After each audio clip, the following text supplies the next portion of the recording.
vamos a hablar ahora del capítulo 4, que en el apunte aparece como la parte dogmática, son las declaraciones.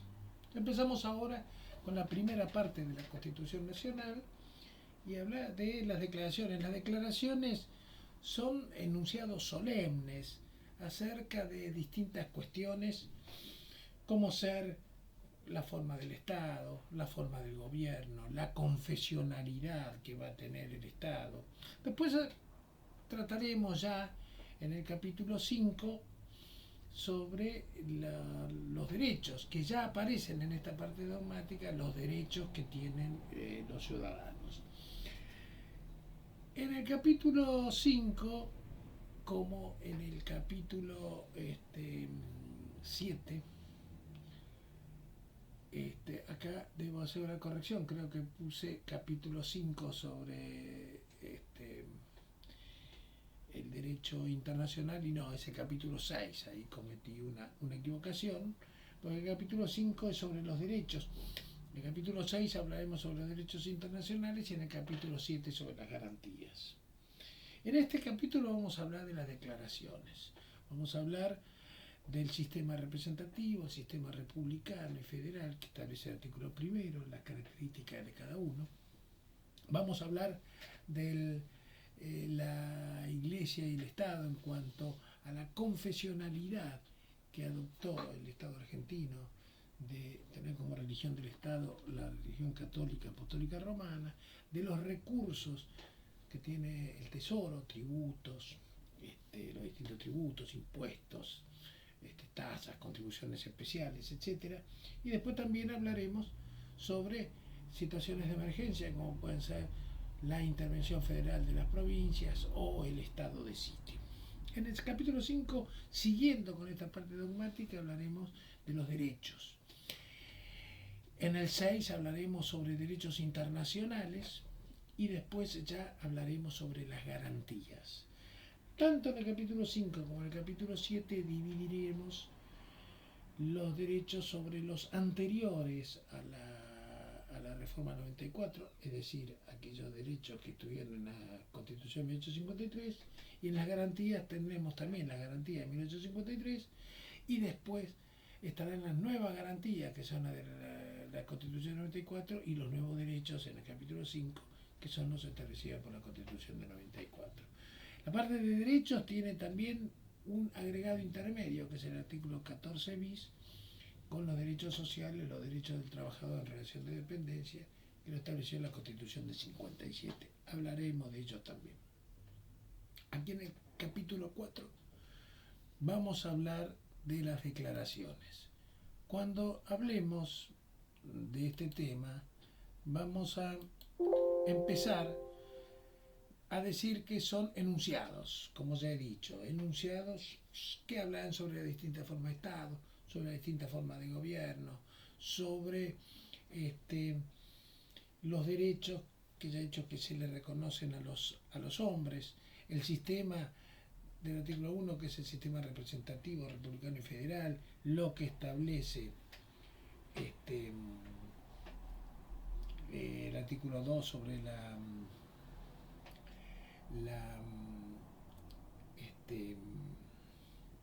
la confesionalidad del Estado, y bueno, y también sobre las cláusulas pétreas de la Constitución y sobre las cláusulas y sobre la reforma de la Constitución, lo que eso ya hemos hablado con anterioridad.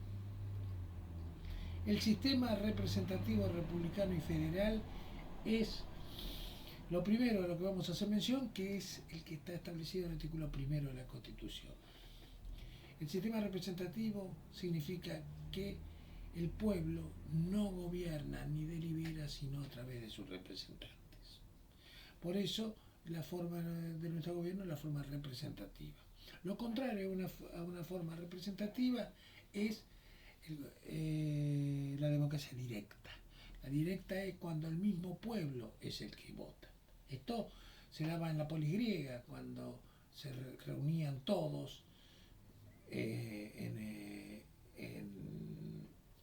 como en un estadio y todo el pueblo votaba.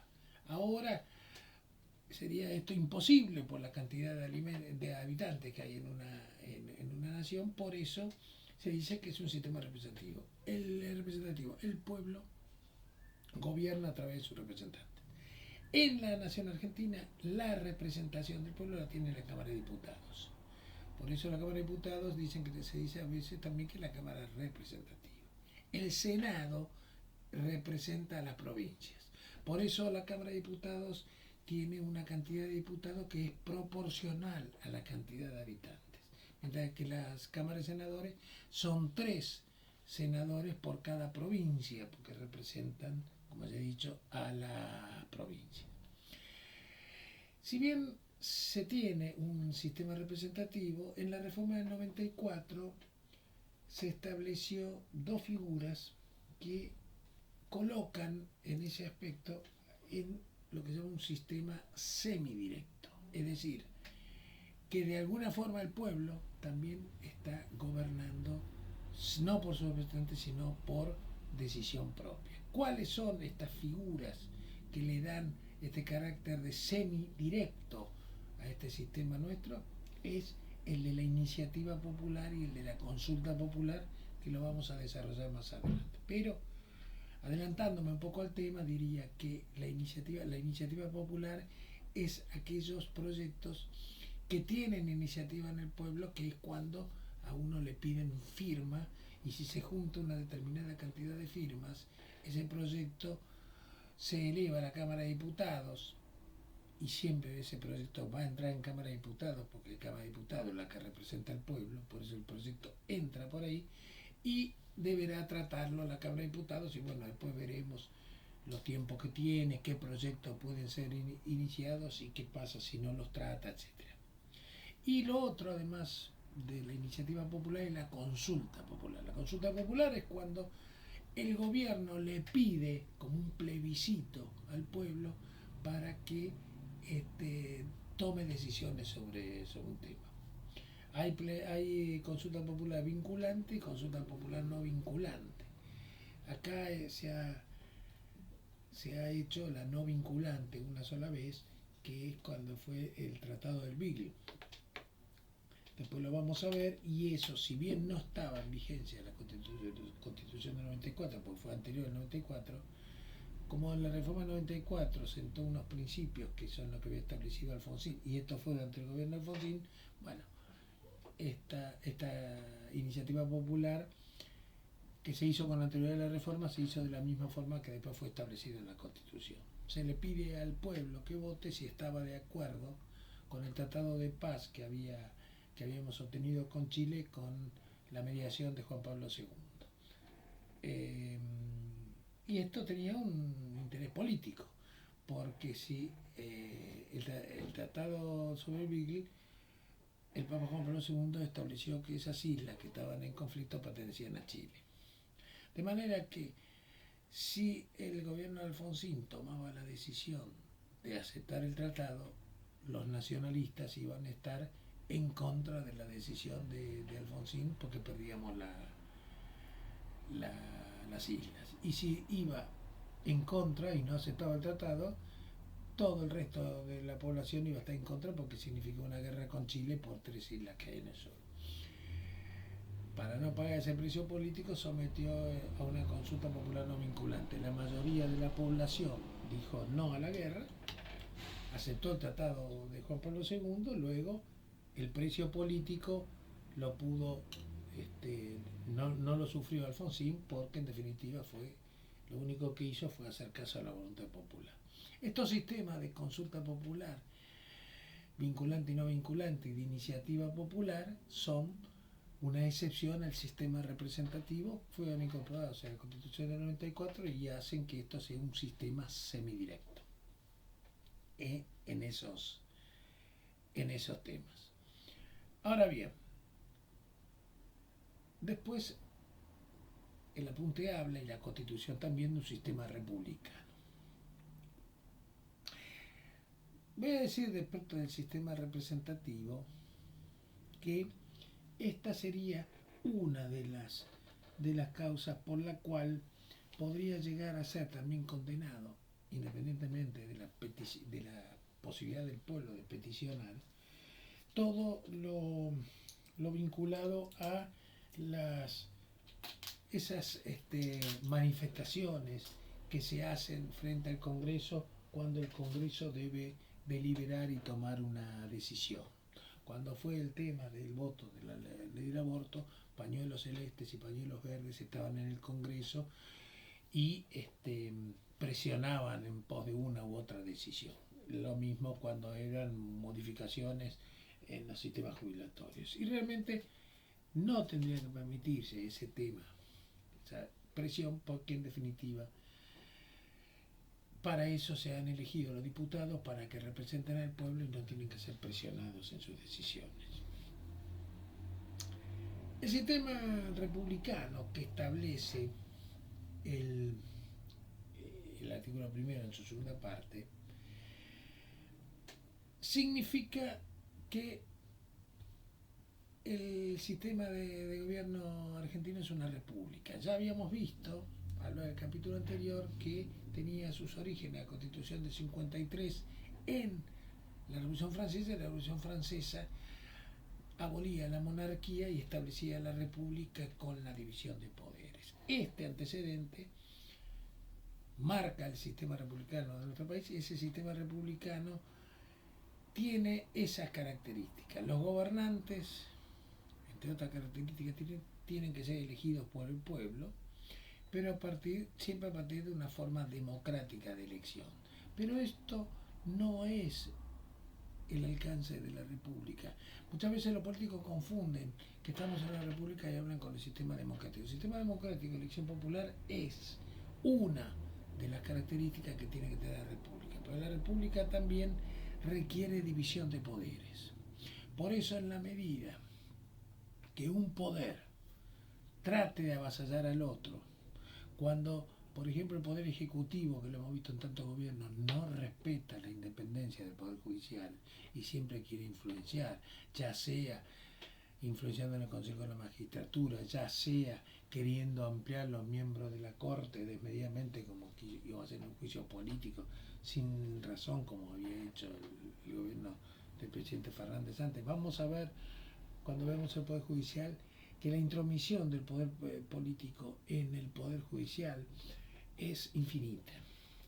Ahora mismo hemos visto cómo se apresuró el presidente Milei a proponer a los dos ministros de la Corte mediante decreto cuando estaba a 2 días de iniciarse las sesiones ordinarias del Congreso, y ahora estamos ante el deber de que este ministro, que había jurado hace una semana, 2 semanas, deba renunciar porque el Senado no le aprobó el voto. ¿Por qué pasar por esta situación? Por no esperar a que se cumpla con la letra de la ley de que el ministro de la Corte tiene que ser propuesto por el Ejecutivo, pero aprobado por los 2/3 del Senado. Había un deseo de presionar a la Cámara de Senadores proponiendo rápidamente a los 2 jueces.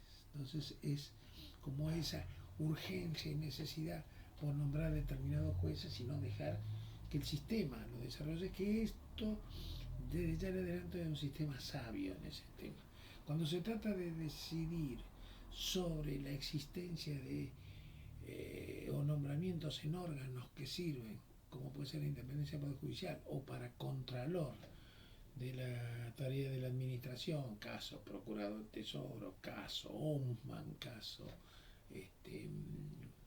Ministerio Fiscal, es necesario que siempre exista la necesidad de 2/3, a mi manera de ver, 2/3 del Senado, 2/3 del Congreso, porque 2/3 es una mayoría que se obtiene con la suma de los 2 poderes mayoritarios, por lo menos. Nunca un partido llega al Congreso con 2/3 de los votos de su propio partido. Y esta necesidad de que los nombramientos de los cargos de control sean nombrados por los 2 partidos hacen que uno no pueda nombrar a uno que sea totalmente partidario del partido gobernante, sino que cuando se necesita al otro partido para nombrar y nadie, al que ocupa el cargo, y nadie puede nombrar su propio candidato, ahí podrá aparecer una persona que sea probo, pero autónomo, independiente. Pero tanto no es así, que por ejemplo ustedes van a ver que ahora el Procurador General de la Nación es un cargo que está vacante desde los tiempos en que Macri logró sacar a Gicarbo. Nunca pudieron ocupar ese cargo porque cualquiera sea el partido gobernante, si no reúne los 2/3 de la Cámara y no puede nombrar a su candidato partidario, no se aviene a nombrar a uno objetivo neutral. Todos quieren nombrar a su propio candidato. Por eso fíjese que es muy difícil aceptar el sistema republicano y respetar una división de poderes. Pero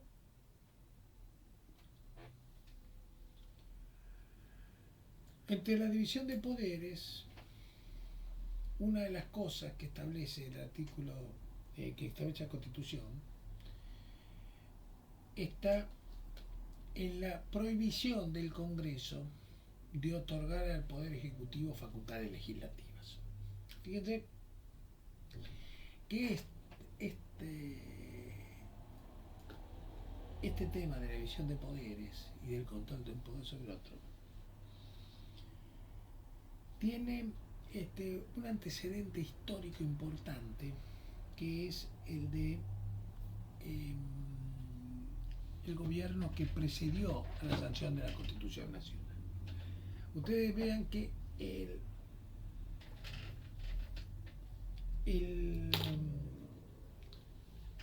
la Constitución del 53 fue sancionada por el Congreso Constituyente, que lo había convocado Urquiza, que Urquiza había derrocado a Rosas en la batalla de Caseros.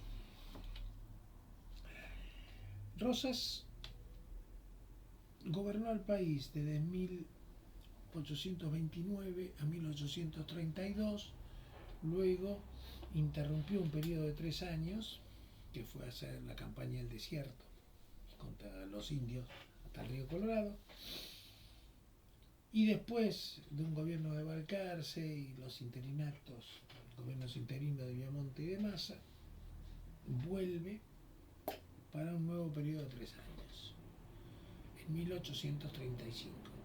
En 1829 a 32 y en el 35 vuelve. El estado de caos en el país es muy grande, entonces casi rogaban para que acepte el cargo.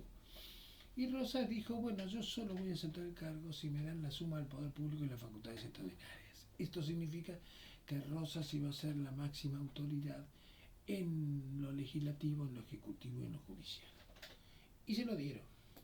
Y ahí nace una dictadura que se va a prolongar de 1835, ya no por 3 años, sino hasta 1852.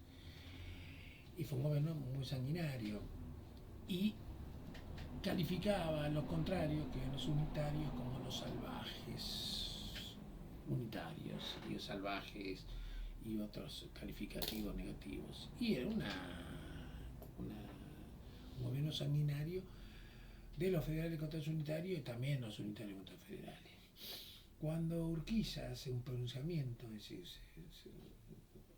se levanta contra Rosas, a pesar de que le era federal también, convoca al ejército grande, que eran los unitarios, más el ejército Brasil, porque ya Rosas tenía mucho poder, y en la batalla de Caseros, 3 de febrero de 1852, lo vence, y Rosas huye y se exilia en Inglaterra, donde muere, en 1877. Pero Urquiza, que quería organizar el país, convoca constituyentes y sanciona al año siguiente la Constitución. Y la Constitución estableció en un artículo, que es el artículo 29, artículo que sigue vigente en la actualidad porque ninguna reforma lo modificó, establece un texto muy claro para evitar cualquier intento de invadir un poder sobre otro e impedir la división de poderes. Dice el 29 que el Congreso no puede conceder al Ejecutivo Nacional ni las legislaturas provinciales a los gobernadores de provincias facultades extraordinarias, ni la suma del poder público, ni otorgarles sumisiones o supremacías por las que la vida, el honor y la fortuna de los argentinos queden a merced de gobierno o persona alguna. Actos de esta naturaleza llevan consigo una nulidad insanable y sujetarán a los que las formulen, consientan o firman a la responsabilidad y pena de los infames traidores a la patria. Infame traidor a la patria a cualquiera que ocupando el poder ejecutivo quiera realizar tareas legislativas.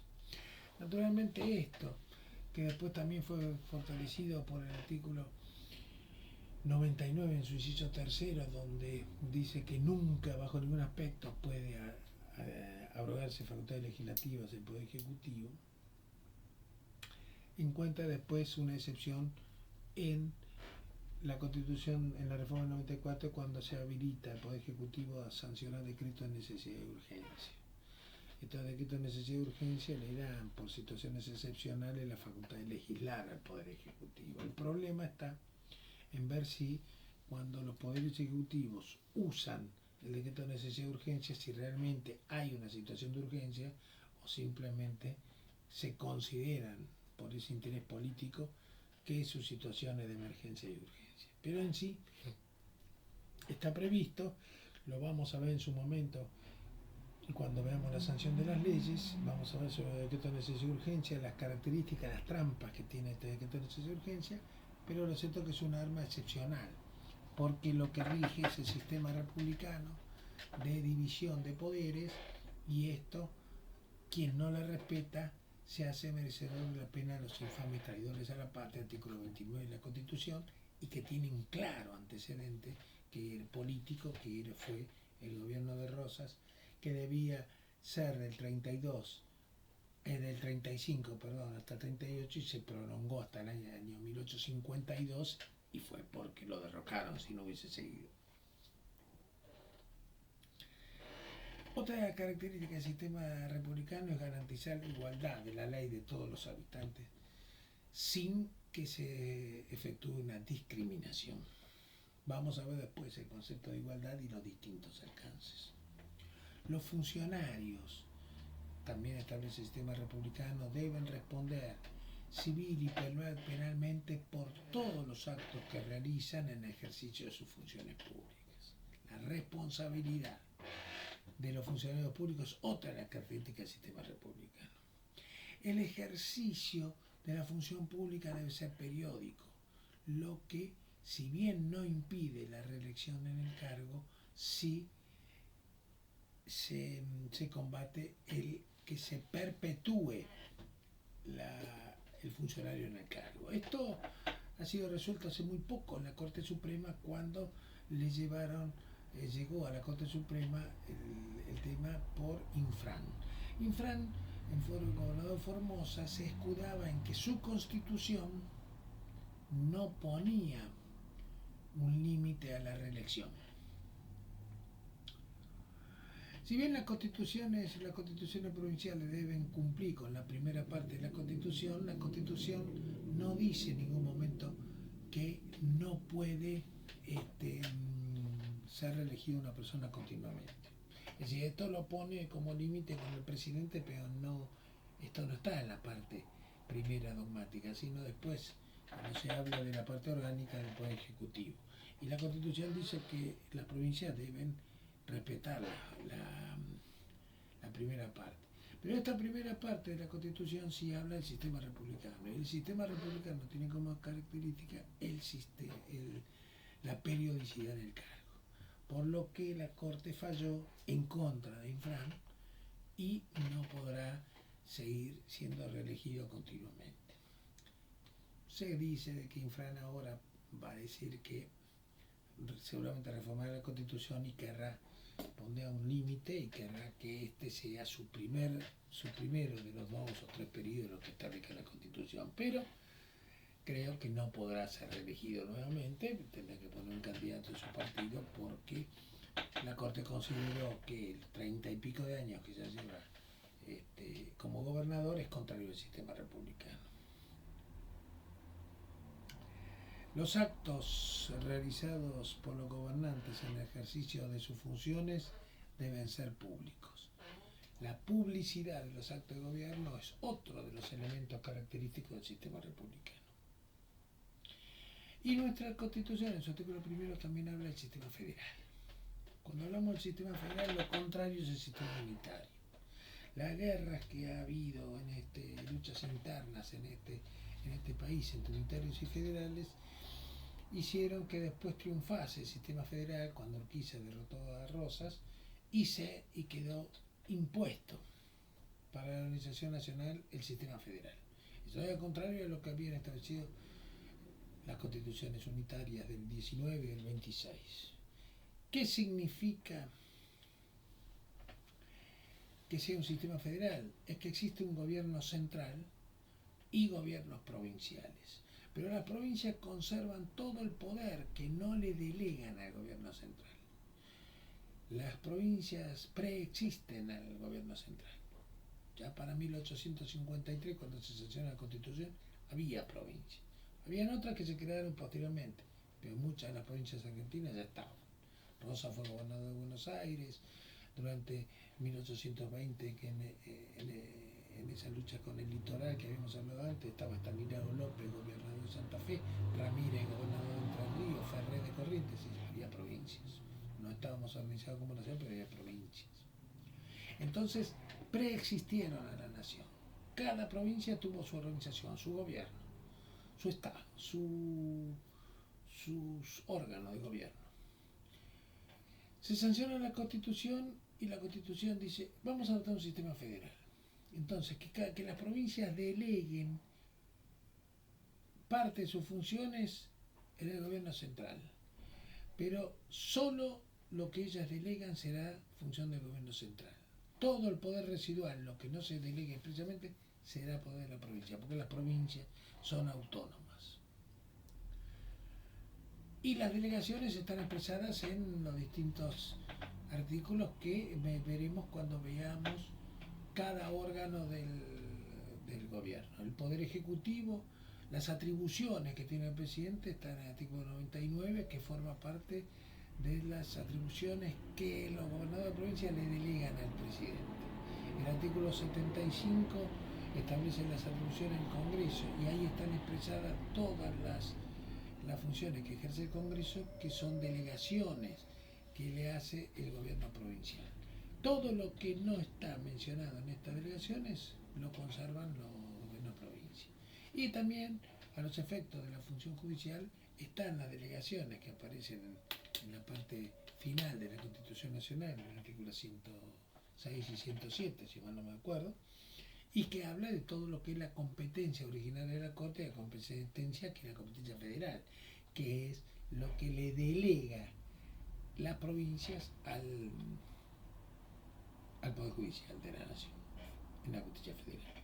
Todo lo demás lo conservan las provincias, que se tienen que organizar políticamente con un sistema que puede ser presidencialista o no, puede ser parlamentario, todas adoptaron el sistema presidencialista y tienen, en vez de presidente se llaman gobernador, pero tienen las mismas funciones, tienen un sistema legislativo, tienen un sistema judicial y lo único que tienen que garantizar y mantener es la primera parte de la Constitución, todo lo que sea estas declaraciones, derechos y garantías de la Constitución, no pueden ser contrarios a ellos, pueden redactar una Constitución provincial que adopte esto, que no establezca nada contrario a esta primera parte de la Constitución, y además tendrán que garantizar la educación primaria, un régimen municipal de intendentes elegidos por el pueblo, etc. Bien, tienen que tener una administración de justicia, eso sí. El Estado federal es sujeto de derecho internacional con una personalidad exclusiva y los estados provinciales no pueden ejercer las relaciones internacionales. Las relaciones internacionales son a cargo, forma parte de los poderes que delegan, es el poder ejecutivo, el representante de la nación argentina frente al exterior. Sin embargo, no se impide a los estados provinciales que puedan hacer tratados internacionales. Lo único que se le exige es que esos tratados internacionales que la provincia pueden realizar, que pueden ser tratados comerciales, por ejemplo, podrían agruparse haciendo una unidad regional, la provincia de Cuyo, para la exportación de vinos, y entonces un convenio internacional con Chile para tener salida por el Pacífico. Lo único que esos convenios internacionales que formen la provincia no pueden ser contrarios a la política exterior del país. Es el presidente de la Nación el que maneja la política exterior, y cualquier tratado que haga la provincia no pueden ser contrarios a la política exterior del país. Por ejemplo, no sería concebible ahora que haga un tratado con, por ejemplo, un convenio con Irán, una provincia, porque en este momento la política exterior del país justamente no está en pro de una relación, un convenio bilateral con Irán, ¿no?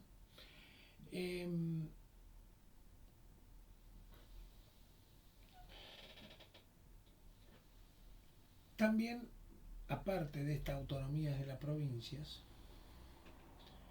que las provincias se organizan libremente y solo delegan en el Estado lo que yo ya he dicho, que están expresados en el artículo 75 y 99 de la Constitución, pero también se prevé en este sistema una relación de coordinación con una delimitación de las competencias, de lo que es la competencia del Estado y la nacional y la competencia provincial, un sistema de participación, que es que las provincias pueden tener derechos o facultades para colaborar en las decisiones del gobierno federal. De hecho, hasta en muchos casos tienen una competencia compartida, porque en definitiva el Estado Nacional y las provincias participan y se requiere acuerdo de ambos para, por ejemplo, el sistema de la coparticipación de impuestos. Entonces ahí ya no es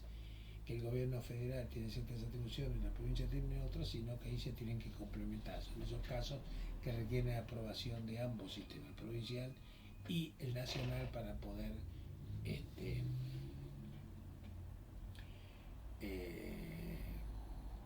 resolver sobre este tema que es la coparticipación.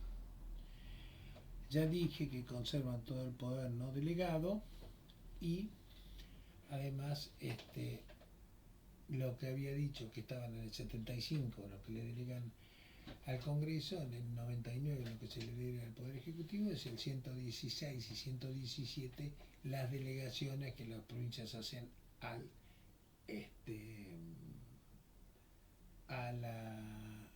gobierno nacional en lo referente a los temas judiciales, que es la competencia establecida originaria de la Corte o de la Justicia Federal.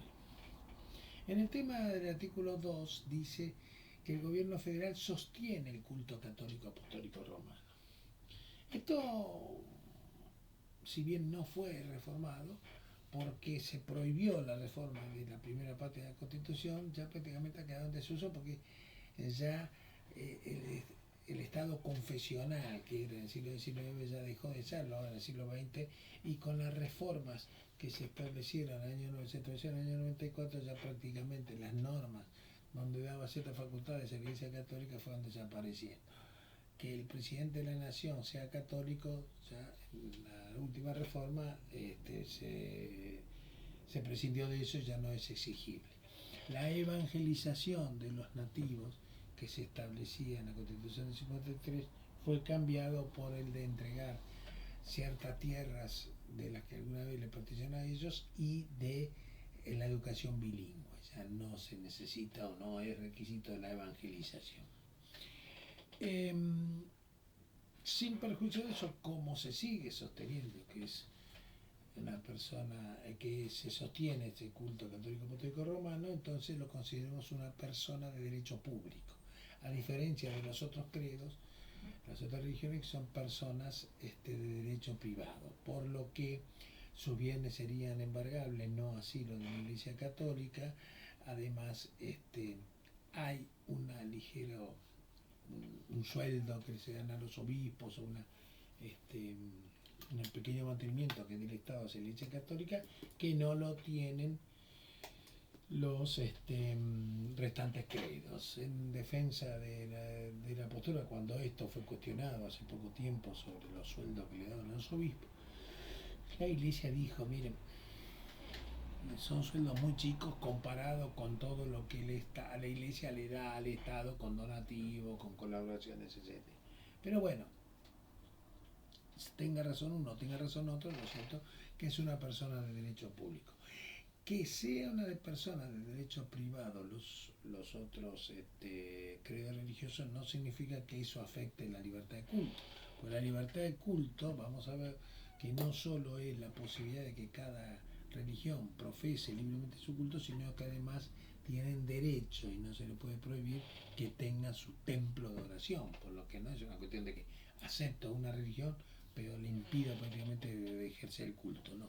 Forma parte de la libertad religiosa la posibilidad de profesar el culto en un templo que sea edificado conforme a la regla de cada credo. Entonces, la libertad de culto está garantizada, tema que se sostiene en la religión católica de un carácter de derecho público.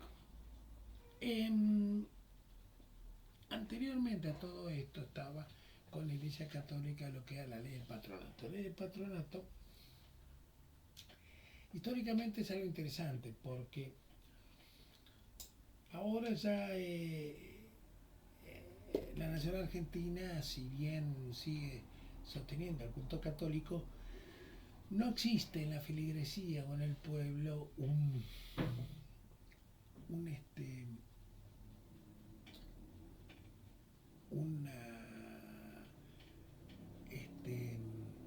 veneración total de la palabra del obispo, del jefe de la iglesia.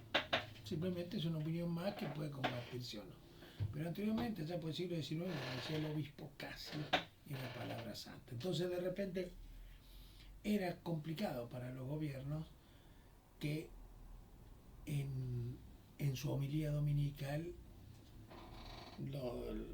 los obispos sean críticos del gobierno del gobierno de turno, porque esto ponía al pueblo en contra posiblemente del gobierno porque el obispo lo condenaba.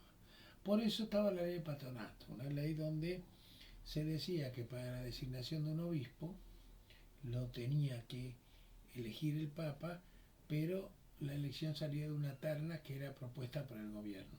De manera tal que si quería la iglesia tener a alguien nombrado en esa sede, tenía que aceptar esto, que era la ley local.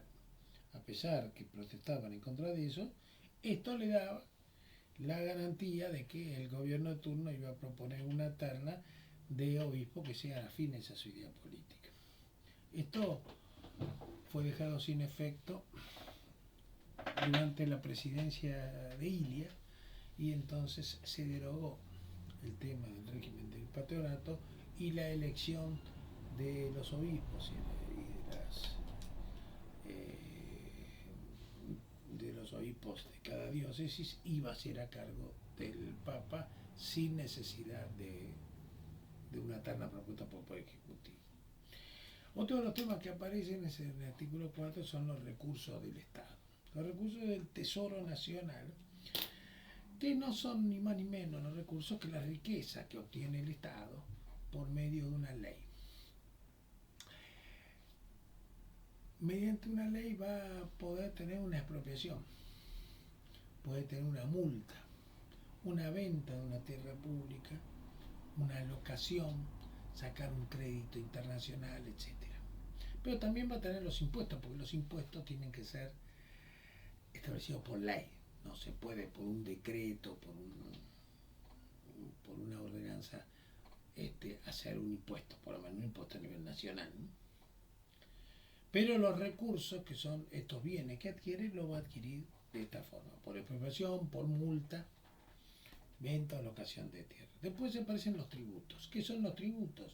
Los tributos son prestaciones obligatorias que tienen un origen legal. Se debe sancionar una ley que establezca un tributo.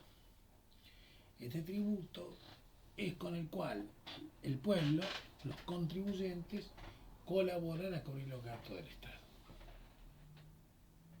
Ahora hay distintas clases de tributos. Lo primero son los impuestos, más conocidos. Los impuestos que son tributos que exige el Estado, pero sin dar nada a cambio.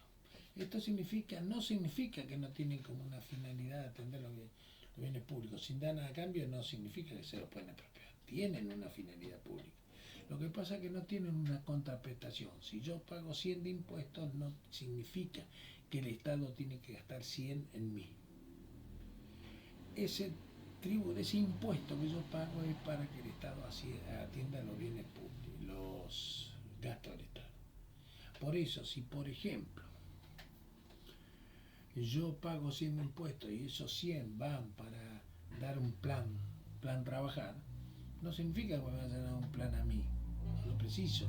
No soy de las personas que el Estado considera para un plan. Entonces es parte del gasto del Estado y mi impuesto va para él. Estos impuestos pueden ser con distinta calificación, directos o indirectos. Los impuestos directos son los impuestos al patrimonio, a la renta, a la ganancia. Es decir, son impuestos que son directos porque se los recauda a través de un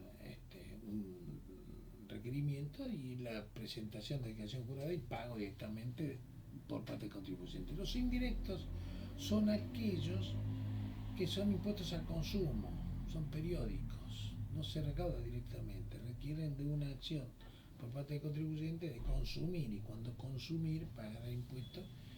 El primero directo es el impuesto a la ganancia, típicamente impuesto directo, y el IVA es un típico impuesto indirecto. Después puede haber impuestos ordinarios y extraordinarios. Los ordinarios son los que son periódicos, se pagan mensualmente, anualmente, etc. Pero los extraordinarios son los que surgen por una situación especial y cuando esa situación deja de existir, el impuesto desaparece. Naturalmente este país tiene la característica de que los extraordinarios se ordinarizan fácilmente. Un impuesto extraordinario es el impuesto al cheque, y el impuesto al cheque nació para quedarse. Distinta es la situación de las tasas, que es otro de los tributos. El impuesto ya dije que se lo exige sin dar nada a cambio. En cambio, la tasa es una prestación dinerariaria que exige del Estado una retribución por un servicio prestado. Tasa de alumbrado y barrido y limpieza requiere que me den un alumbrado, un barrido de la vereda y se mantenga limpia el frente de mi domicilio. Si no se cumple con estas prestaciones, yo podré decir no quiero pagar la tasa porque no me dan el servicio. Tasa importa retribución directamente hacia la persona que paga la tasa, distinto del impuesto, que la retribución es porque los impuestos vuelven al pueblo, pero no significa que necesariamente tenga que ser cosas de que yo consumo. Con mis impuestos se va a pagar un hospital público, y yo puedo ser que tenga una prepaga y no use el hospital público, pero ese no es un óbice para que me pidan los impuestos. Además del impuesto y las tasas están las contribuciones especiales. Esas contribuciones especiales son tributos que se exigen a una o varias personas para un beneficio individual. Por lo que van a esa persona y no a toda la comunidad. Si están construyendo la línea subterránea, ahora se anuncia la línea F, no sería extraño que se ponga una contribución especial a todos los frentistas a los que le va a pasar la estación delante. Porque así como esa obra pública valora su propiedad porque está en un lugar de más comunicación, entonces por eso al que va a ser beneficiado por el subte le van a exigir una contribución especial, o le pueden exigir, no que le van a exigir una contribución especial para hacer frente a esa obra. Los empréstitos es otro de los ingresos y es un préstamo que recibe el Estado y que puede ser del exterior. Caso típico es los acuerdos que se van a estar haciendo con el Fondo Monetario Internacional. Los tributos tienen distintos principios. El principio principal que tiene es el de la legalidad. Cuando hablamos de la legalidad es que los tributos se establecen solo por leyes. No puede haber un acto administrativo, un decreto que establezca una ley. Tiene que ser por ley formal aprobada por el Congreso. Se requiere, entre otros principios, la igualdad fiscal. Cuando hablamos de igualdad fiscal, se habla de una categoría de contribuyentes, tienen que ser proporcional. El que gana más, paga más. No es una igualdad aritmética donde todos pagamos lo mismo, sino se tiene en cuenta para la proporcionalidad. Esa proporcionalidad va a tener, es la capacidad contributiva, que es el elemento que se va a tener en cuenta para establecer estos principios constitucionales del derecho tributario, de materia tributaria. Legalidad, igualdad, proporcionalidad, no confiscatoriedad. Esto significa que no deben ser excesivos o arbitrarios. El tema de la confiscatoriedad está muy bien, pero generalmente la Corte o los fallos judiciales, que a mi manera de ver son dictados por jueces que comulgan con el gobierno de turno, porque no encuentran, siempre encuentran la manera de decir que no es confiscatorio. Es decir, cuando para mí la carga tributaria es muy alta en este país, porque en definitiva uno puede decir, bueno, un 21% del IVA, 35% de ganancias. Y podemos llegar a decir, este no es confiscatorio porque son 21, este tampoco porque son 35. El problema es que los mismos sujetos estamos pagando IVA y ganancias. Y además, cuando se trata de evitar a los efectos de garantizar esta no confiscatoriedad, evitar la doble tributación, yo sostengo que acá hay una doble tributación marcada, porque uno, cuando pagan impuestos a las ganancias, todo lo que le quedó ya pasó por el tamiz del impuesto, pagó el impuesto a las ganancias. No debería pagar por ese importe otro impuesto, porque ya excedería la tributación simple, sería una doble tributación. Sin embargo, con eso que yo ya pagué impuesto a ganancias, voy a pagar el IVA, y si compro algunos bienes que tengo capacidad de ahorro, seguramente me van a cobrar bienes personales, y así siguiendo. Entonces vamos incrementando el porcentaje de tributación. Por eso se dice de que hasta junio o julio tienen que trabajar los argentinos. Todo lo que trabajan hasta julio va para el fisco, lo demás sería ganancia para ellos. No confiscatoriedad y además la finalidad fiscal. Esto es que tenga como destino ese impuesto satisfacer el bien común, no enriquecimiento de los gobernantes. Y además va a tener el postulado de la capacidad contributiva. Esta capacidad contributiva, que es en cuánto puede esa persona con su ingreso hacerse cargo de impuestos. Algunos tendrán que pagar menos, otros pagarán más de acuerdo a sus ingresos. Esta capacidad contributiva se basa sobre principios, está sentado sobre principios constitucionales que son los considerados para un tema de igualdad y de equidad. Estamos hablando de la equidad, de la proporcionalidad y la igualdad fiscal. Además, la no acumulación fiscal, que es lo que le he dicho antes, de que se evita que haya una doble o triple imposición. Dicho lo de los tributos, pasamos ya al artículo 16, de esta primera parte que habla de la igualdad. El artículo 16 establece que la nación argentina no admite prerrogativa de sangre ni de nacimiento. No hay en ella fueros personales ni títulos de nobleza, todos los habitantes son iguales ante la ley.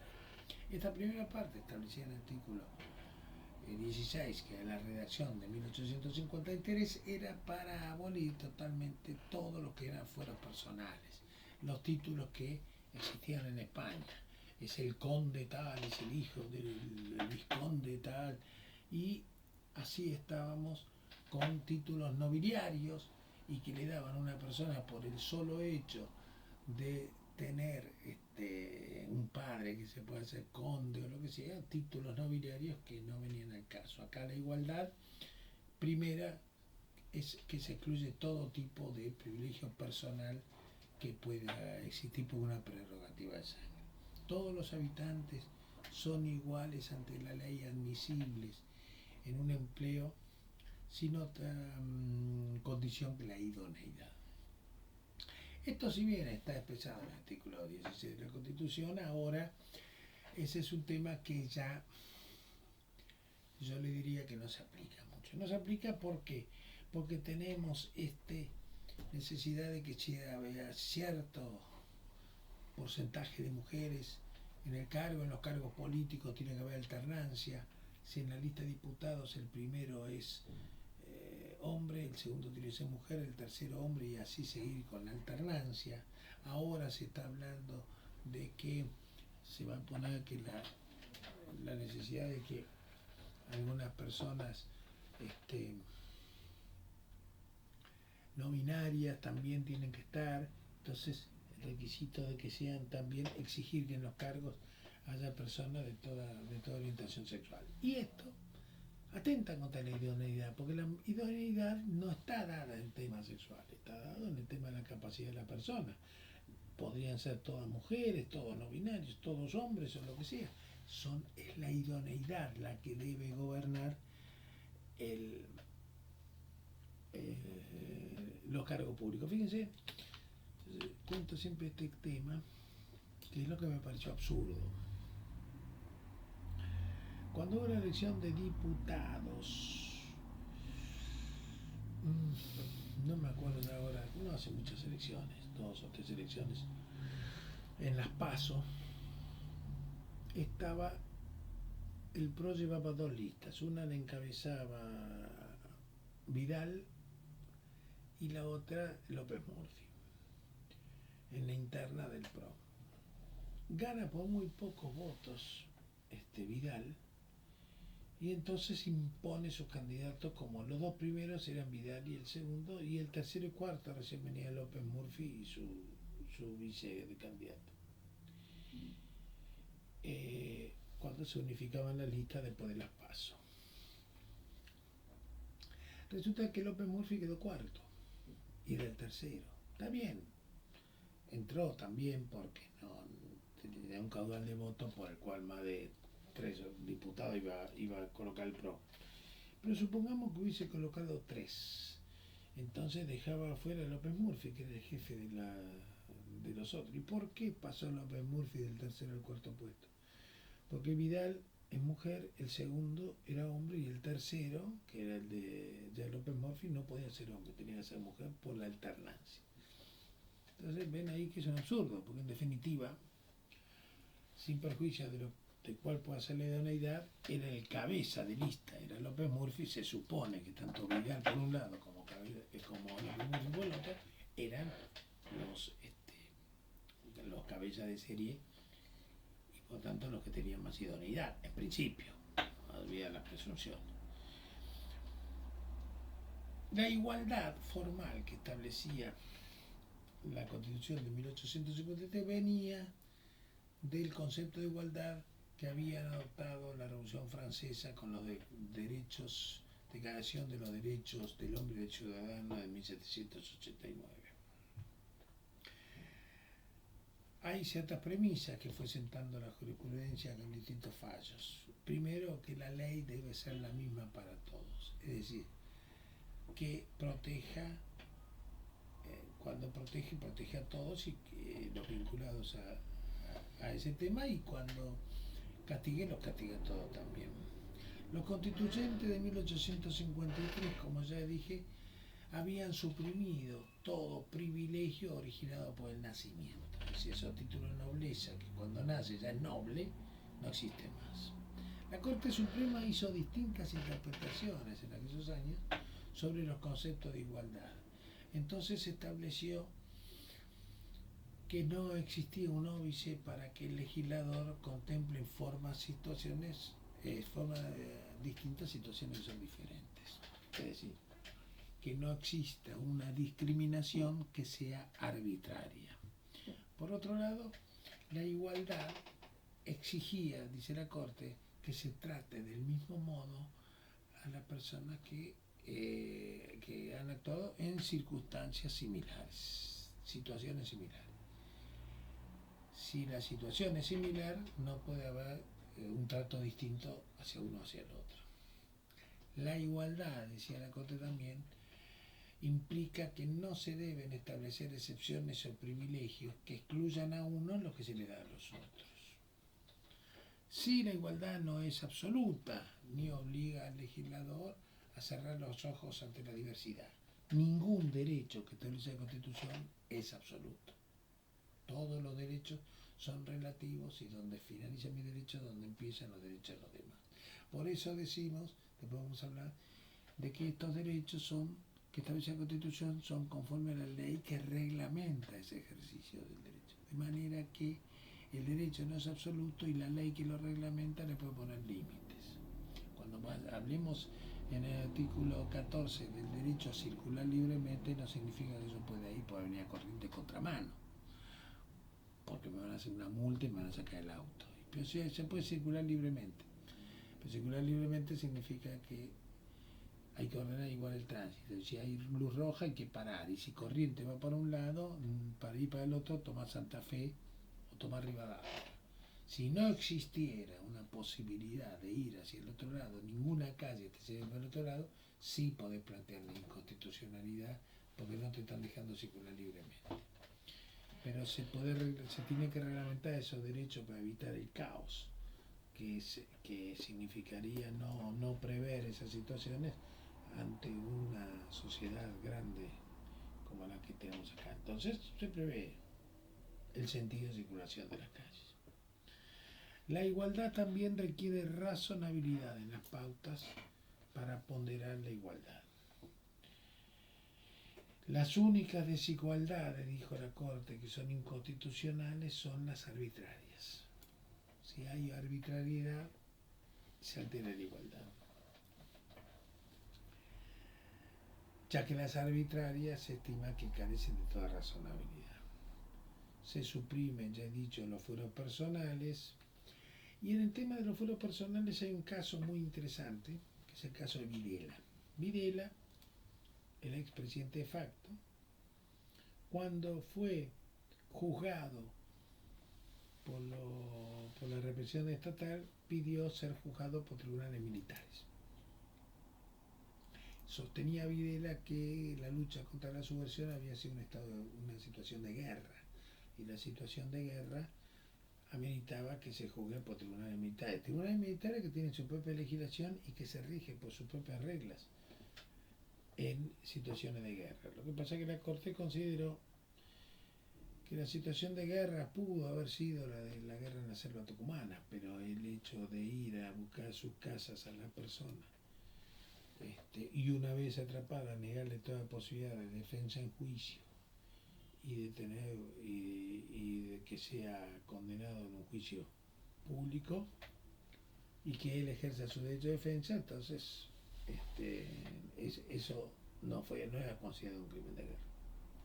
El tema del Código de Justicia Militar, para que ustedes vean por qué ese fuero personal tiene tantas particularidades y tiene un régimen, a mi manera de ver, en algunos casos puede ser exagerado, pero si ustedes leen algunos libros sobre lo que fue la formación que le dio San Martín a sus soldados, por ejemplo, ahí va a ver que faltas menores capaz que eran condenados a muerte o degradación, una cosa que parecía exagerado, pero bueno, es la disciplina militar. Y yo tengo un caso, un ejemplo, un amigo, compañero de colegio fue, que tuvo una situación particular, y después esto fue ratificado por otro, a mi amigo que era de la Fuerza Aérea, y yo dije, pero es cierto esto que pasó, me dijo tal cual. Porque no entendía yo en mi mente, no llegaba a caber semejante cosa, pero él lo veía normal por la aplicación del Código de Justicia Militar. En un levantamiento cara pintada, compañero mío de colegio, era el segundo al mando de la tropa. El que estaba, el superior a él, único autoridad militar superior en esa guarnición, le dio la orden de que dispare un cañonazo sobre donde estaba apostado el enemigo. El enemigo, que era la gente de Rico, estaba en un lugar que, según calculaba este compañero mío, si le tiraban un cañonazo, estaba demasiado cerca, iba a pasar el cañón por arriba de ellos y iba a ir a población civil, capaz que destruir un edificio. Por lo que se negó a cumplir la orden por considerar que era absurda. El superior lo releva el mando. Él, cuando releva el mando, se va entonces. Ya no tiene nada que hacer. El superior considera que eso es desacato, que se está huyendo del combate. Entonces, en aplicación del Código de Justicia Militar, le dice al de la guardia que lo pare. Y pararlo cuando él iba arriba de un camión significa pegarle un tiro. Le pega un tiro en la cabeza. La primera reacción cuando uno dice eso, que exagerado, es una barbaridad. Bueno, es Código de Justicia Militar. Entonces, cuando él cayó herido, no murió, pero quedó casi hemipléjico, es juzgado por un tribunal militar y, lejos del tribunal militar decir que fue exagerado lo que hizo, convalidó lo que hizo este superior y lo dio de baja sin derecho a indemnización alguna ni cobro de pensión. Entonces lo dijo lisiado y sin derecho a pensión. Él pertenecía a las fuerzas leales y las fuerzas rebeldes que enfrentaba en ese momento era Rico. Cuando Rico fue nombrado diputado o senador, no sé, lo llevó como asesor de él para que tenga un sueldo, una entrada, para que pueda vivir. Entonces fíjense lo que significa esto del Código de Justicia Militar. Fueros personales que son muy dispares o distintos de lo que es la justicia civil. Ahora, cuando yo escuché esto,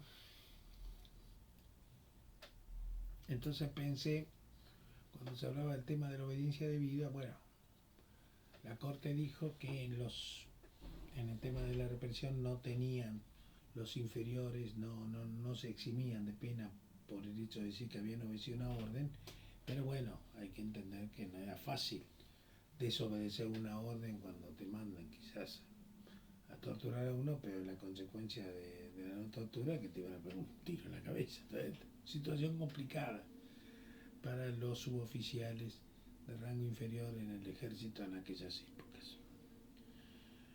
Para los empleos públicos, ya le dije, es la idoneidad, y para el tema de los impuestos, la proporcionalidad. El concepto de igualdad tuvo distinta evolución en la Constitución.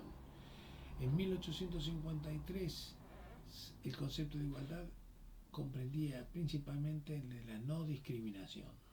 No existían privilegios originados por el nacimiento, los títulos de nobleza, etc. El constitucionalismo social de 1957, cuando incorporó el 14 bis, ya además del concepto de no discriminación, empezó a hablar de la no discriminación, pero los derechos del trabajador a las condiciones dignas y equitativas. Lo que en definitiva decía que esa misma condición de trabajo que el empleador usa para sí es la que le debe dar a los trabajadores. Ya no alcanzaba con que los trabajadores tengan los derechos básicos, sino que tienen que ser iguales a los derechos del patrón. Esto hace a la igualdad. Y la reforma 94 agregó otro concepto, aparte del derecho del trabajador, que adopta con jerarquía constitucional a los tratados vinculados a los derechos humanos. Entonces se incorpora un concepto de igualdad que, si bien ya estaba marcado por la jurisprudencia de la Corte, hace un hincapié de que la igualdad significa prohibido de hacer distinciones por cuestiones de raza, de color, sexo, idioma, religión, opiniones políticas, origen nacional o social, una posición económica o de nacimiento. A veces se apoya el tema de la no discriminación por cuestiones sexuales y entonces se habla de, por ejemplo, la igual remuneración por igual trabajo. Ahí yo siempre sostuve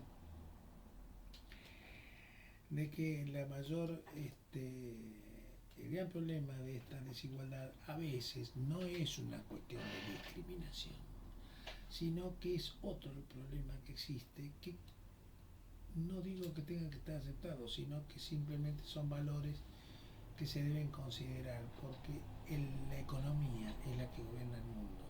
El auge de estos sistemas liberales, y fíjense ahora lo que se está debatiendo en el mundo con el tema de Trump y los temas del arancelamiento, está por cambiar todo un tema económico a nivel mundial, hace como una crisis económica, crisis mundial, y esto en definitiva es una cuestión económica. Pero la economía es la que gobierna el mundo. Las elecciones se deciden por la situación económica. Se dice que este gobierno podrá renovar su mandato si mantiene el déficit fiscal. Si empieza a tener inflación va a perder. Entonces siempre la economía es la que va gobernando el mundo. Y por esta economía es donde yo a veces planteo, lo digo por vía interrogante nada más. Si yo le doy, porque son los derechos humanos, derechos, por ejemplo, de la mujer, sobre la lactancia, licencia por maternidad, para cuidado del hijo enfermo, etcétera, etcétera, y no se lo doy quizás al hombre, aunque ahora ya se está contemplando un poco más, yo, empleador, que tengo el signo pesos en mi frente, ¿a quién voy a tomar? ¿Al hombre o a la mujer? Y no, la posibilidad de que se tenga que licenciar al hombre es menor que la de tener que licenciar a la mujer por cuestiones quizá maternidad. Por eso a veces en las preguntas laborales es si es casada o soltera, si tiene pensado ser madre, tener hijos, etcétera, porque esto gobierna las decisiones. Y si yo tengo entonces que contratar a una mujer, entonces en una de esas hago una ecuación numérica, dice, bueno, si ella me pide licencia, voy a tener que dar licencia por tantos y tantos días.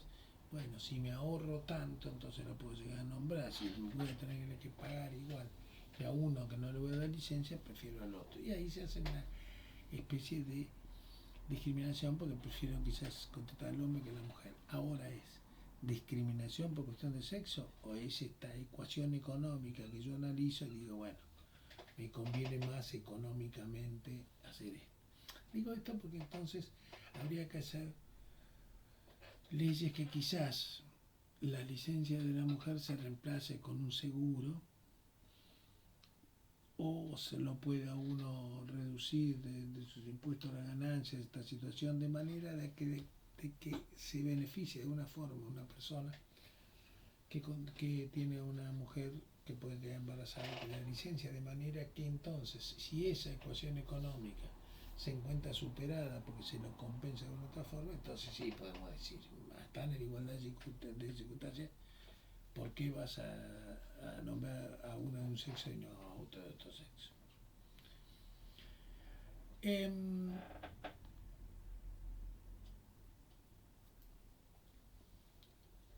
Y ya estamos ya en las situaciones de emergencia. Situaciones de emergencia, ¿cuáles son?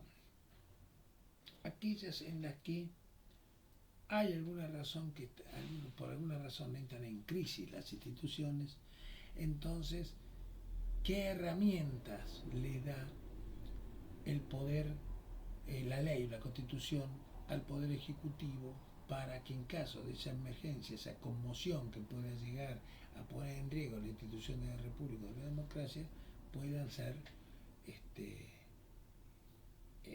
evitadas? Las dos grandes situaciones de emergencia es el estado de sitio, que lo prevé el artículo 23, y la intervención federal, que prevé el artículo 6. ¿Qué dice el 23? El artículo 23 dice que en caso de conmoción interior o ataque exterior que pongan en peligro el ejercicio de esta Constitución o de las autoridades creadas por ella, se va a declarar el estado de sitio a la provincia o territorio en donde exista esa perturbación del orden. Y en ese caso ahí quedan suspensas las garantías constitucionales.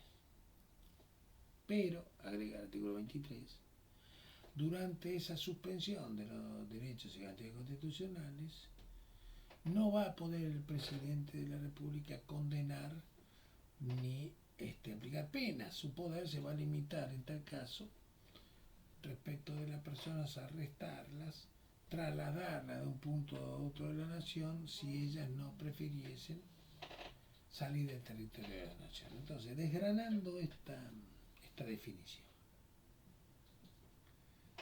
es un instituto de emergencia el estado de sitio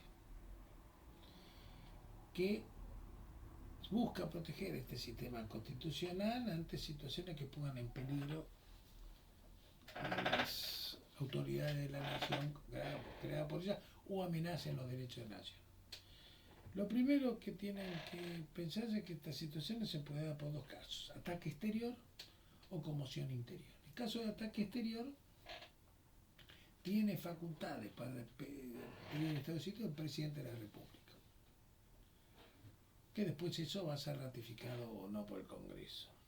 Pero el que está facultado, legitimado a declararlo es el presidente de la República. No así cuando es conmoción interior, que lo tiene que declarar el Congreso, salvo que el Congreso esté en receso, es decir, se haya clausurado el periodo de sesiones ordinarias.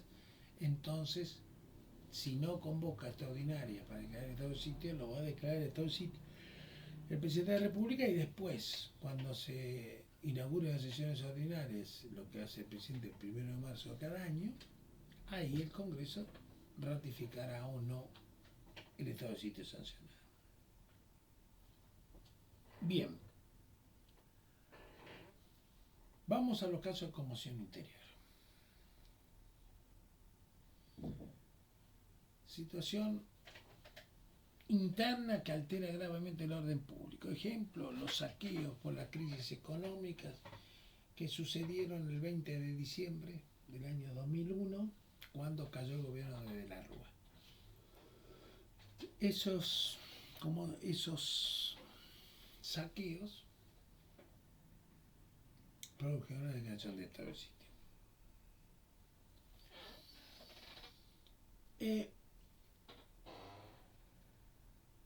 ¿Quién lo declaró? Lo declaró de la Rúa. Pero como no es que caso de conmoción interior lo declara el Congreso, sí, pero estábamos en diciembre, 20 de diciembre. Las sesiones ordinarias del Congreso se habían clausurado el 30 de noviembre de 2001. Luego, ante la situación que se estaba sucediendo, el que declara el estado de sitio, una situación de urgencia, no ameritaba la posibilidad de convocar extraordinaria y que vengan los legisladores, ya lo decreta, es un caso de urgencia total. Muy bien. Entonces, el que va a aparecer, el que va a declarar el estado de sitio es de la Rúa. Entonces, ¿qué dice? Que no suspende, si bien no suspende la vigencia de la Constitución Nacional, quedan suspendidos los derechos y garantías. Entre los derechos y garantías de la Constitución tenemos varios. Tenemos el derecho a la propiedad, tenemos el derecho a peticionar a las autoridades, tenemos derecho de enseñar y aprender, transitar, circular libremente, entrar, permanecer y salir del territorio argentino. Es decir, todos esos son derechos. Aquí la Constitución dice que han suspendido los derechos. Cuando la jurisprudencia interpretó esto, dijo, bueno, a ver, espera. Quedan suspendidos los derechos vinculados a la amenaza que está teniendo el gobierno nacional. caso del 20 de diciembre, que eran los saqueos y los reclamos en Plaza de Mayo, entonces se puede prohibir el derecho circular. Pero enseñar y aprender, navegar y comerciar, profesar libremente el culto, todos esos derechos no tenían por qué suspenderse. Ahora vamos a suponer que es un derecho a reunión, circular libremente. ¿Qué pasa? Todo el que circula va a ser detenido. No, dice la Corte. Tiene que ser vinculado a los hechos por el cual se declara estado de sitio. Entonces, por ejemplo, 20 de diciembre, manifestación en Plaza de Mayo, corridas, hay muertos, se detienen a personas que están ahí. Ahora, se comprueba que esa persona detenida, uno de detenido, estaba circulando por ahí pero no tenía nada que ver con los hechos. Era la persona que está en el lugar equivocado en el momento equivocado. Persona que quizás había venido, lo comprueba él, que vino a Aeroparque porque venía de un viaje de vacaciones por el interior del país. En Aeroparque se traslada a Retiro porque él vive en Mar del Plata, se va a tomar un micro para irse a Mar del Plata, y pasó por Plaza de Mayo y lo detuvieron. Si demuestra esto,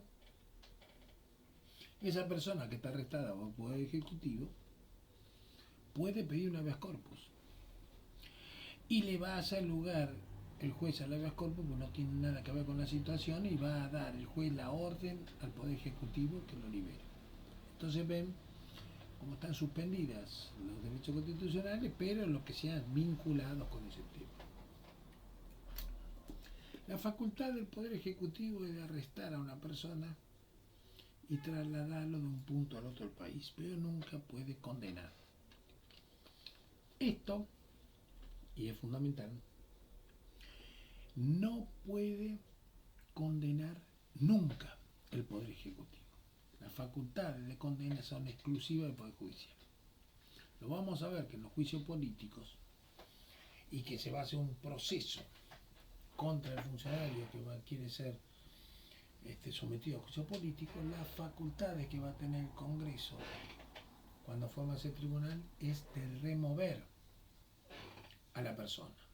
Si por ejemplo se hace un juicio político y el Senado quiere remover a un juez y se prueba que ese juez cometió cohecho, que se había sido sobornado, que quería aceptar algunas dádivas para sentenciar en un determinado sentido, lo que tiene que hacer el Senado en el juicio político es removerlo y después se lo pone a disposición de la justicia para que lo juzguen por el delito de cohecho cometido, y tendrá esa persona todas las garantías del debido proceso, defensa en juicio, condenado por jueces, juzgado por jueces naturales, que son los jueces del Poder Judicial. Esa garantía no se pierde porque jamás el Poder Ejecutivo puede llegar a condenar a una persona. Por eso, en el estado de sitio su facultad va a ser solo de arrestarlo y trasladarlo de un punto al otro del país, de manera que si es una situación de conmoción interior en Buenos Aires, en la Plaza de Mayo, una persona que sea una activista en ese tema, puede el Poder Ejecutivo sacarlo y mandarlo a una prisión en Salta, para ponerlo lejos de donde está el conflicto. Ahora dice que le puede dar a la persona la facultad, le tiene que dar la opción de salir del país, y si quiere salir del país, lo tiene que dejar salir del país. Ahora yo siempre pregunto, y a veces pregunto examen,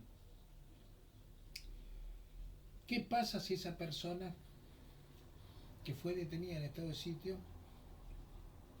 estaba en esta manifestación en Plaza de Mayo, tira una bomba de Molotov, la bomba cae donde hay un auto, explota el auto porque tiene una carga de gas y muere el conductor del auto? Entonces lo arrestan, estado de sitio, lo traslada a Salta. Pide la opción de salir del país. ¿Le vamos a dar la opción de salir del país? Y uno dice, bueno, dice la Constitución, sí, no se la vamos a dar. ¿Por qué? Porque cometió un delito. Bueno, pero no puedo condenarlo. Sí, pero lo puede poner a disposición de la justicia. Es decir, cuando no hay prueba de que esa persona haya cometido un delito, tiene la facultad de arresto. Pero si va a ser juzgado por un delito, sí, lo tiene que poner a disposición de la justicia. Y si no hay estado de sitio, ¿puede ser arrestado? No. El único que tiene facultades de arresto es el Poder Judicial. Me puede decir, cuando lo arresta la policía, lo pone a disposición del poder de un juez. El comisario, cuando hace una detención de una persona, lo debe poner en conocimiento del juez.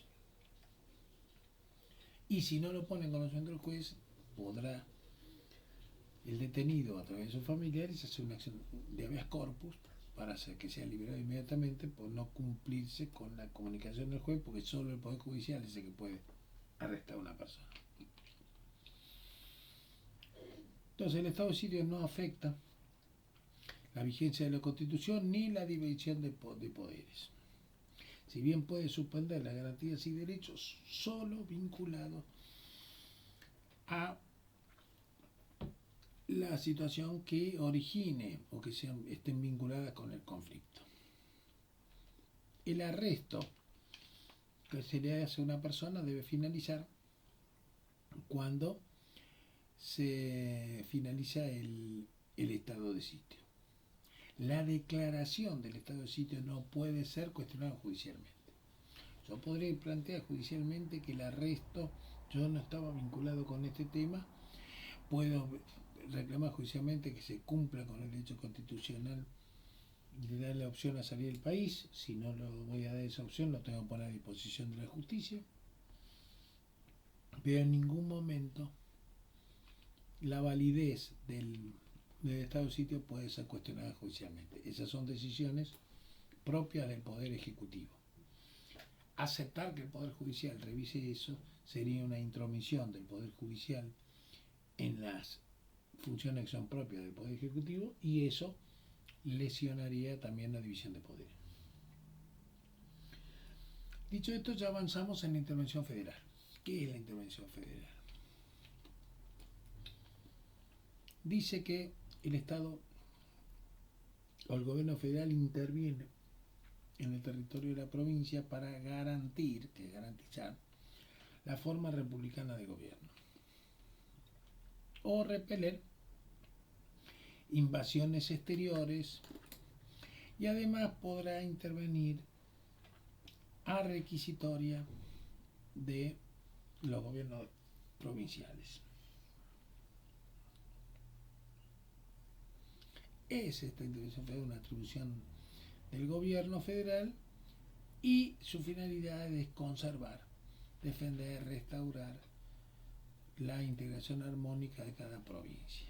Es decir, que la intervención federal es por decisión del propio gobierno federal o a solicitud de las autoridades. Se ejerce en forma coercitiva, porque allí la autoridad federal sustituye a la autoridad local.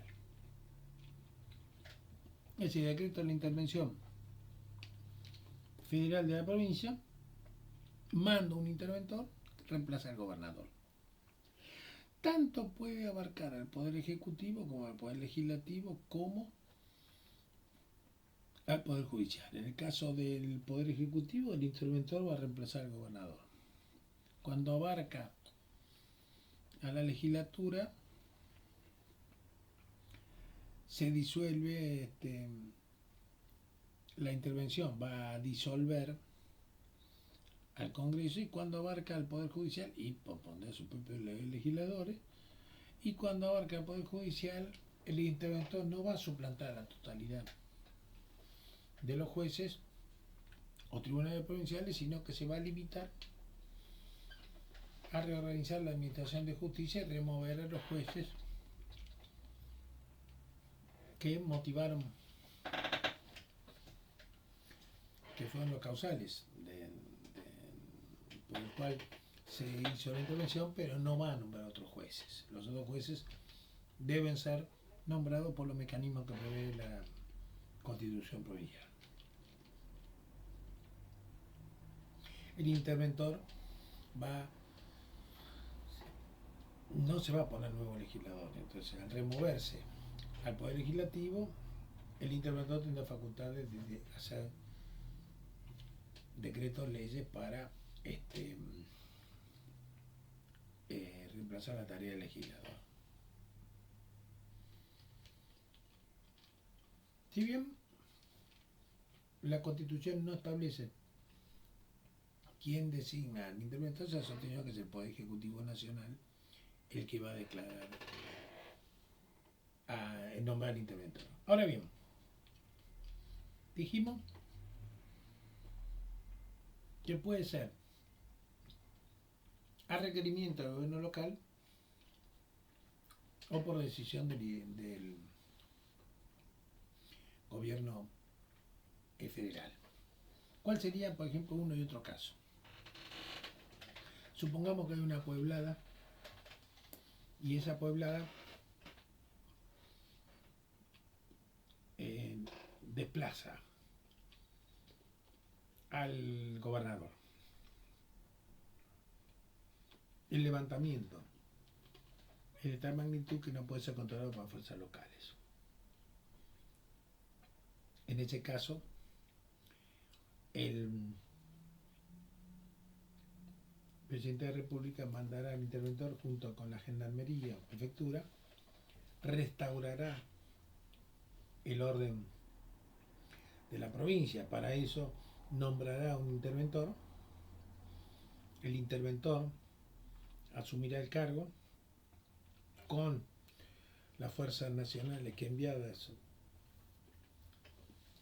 tratará de ir restableciendo el orden, y una vez que restablezca el orden convocará elecciones o repondrá al gobernador puesto en el cargo. Lo mismo si el que interviene es el Poder Legislativo, como ya hemos dicho anteriormente, el interventor sancionará decretos, leyes, y si es el judicial, se removerá el juez. Todos que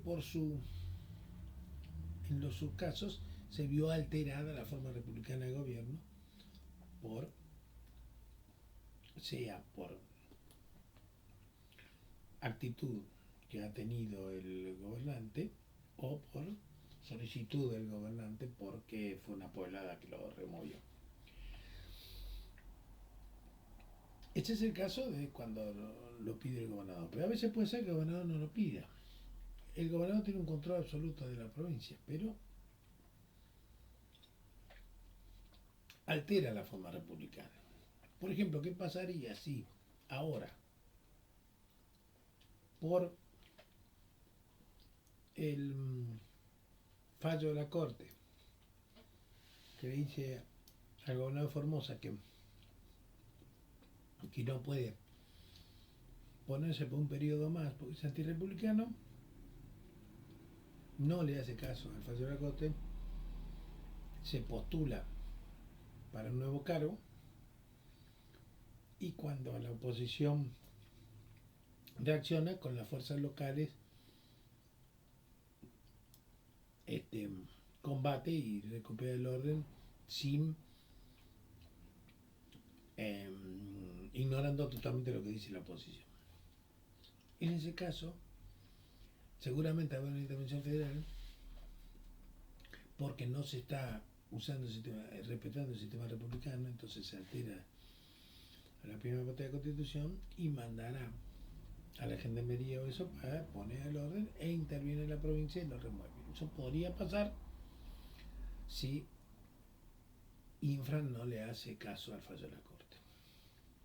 Entonces son dos situaciones: a solicitud del gobernador o por decisión del propio gobierno federal, porque el que altera el sistema republicano es el gobernador.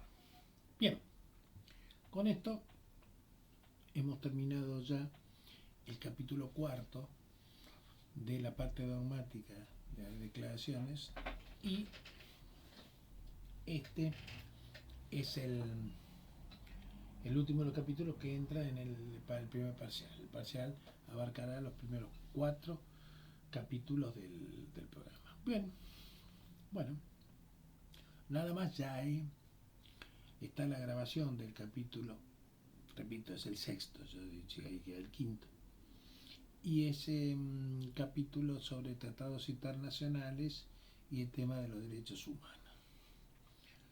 Entonces ya en 2 semanas, después del parcial y esa clase asincrónica que están, ya empezaremos con el tema del capítulo 5,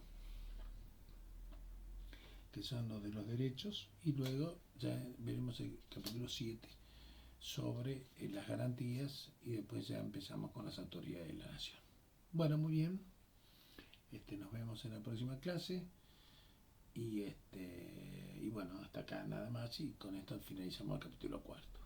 Bueno, adiós, suerte.